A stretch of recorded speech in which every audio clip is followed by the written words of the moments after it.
നൂറോളം പേർ മരണപ്പെട്ട പ്രളയത്തിന് പിന്നാലെ ഹിമാചൽ പ്രദേശ് വീണ്ടും മഴക്കെടുതിയെ നേരിടുകയാണ്. ഇന്നലെ രാത്രി മുതൽ ആരംഭിച്ച കനത്ത മഴയിൽ വൻ നാശനഷ്ടമാണ് സംസ്ഥാനത്തിന്റെ പല ഭാഗത്തുമുണ്ടായത്. മണ്ടിയിൽ വീടുകൾ തകരുകയും കാറുകൾ ഉൾപ്പെടെ ഒലിച്ചു പോവുകയും ചെയ്തു.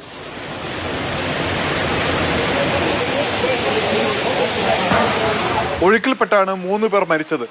വെള്ളക്കെട്ടിൽ കാണാതായ ഒരാൾക്കു വേണ്ടി ദേശീയ ദുരന്ത നിവാരണ സേനയുടെ നേതൃത്വത്തിൽ തിരച്ചിൽ നടക്കുകയാണ്.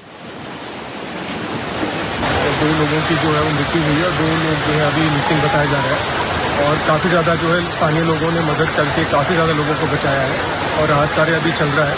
बहुत ज़्यादा जो है वो ड्रेन्स वगैरह नाले भर गए हैं और अभी आकलन करना थोड़ा सा मुश्किल है नुकसान का, बट उस पर कार्रवाई जारी है.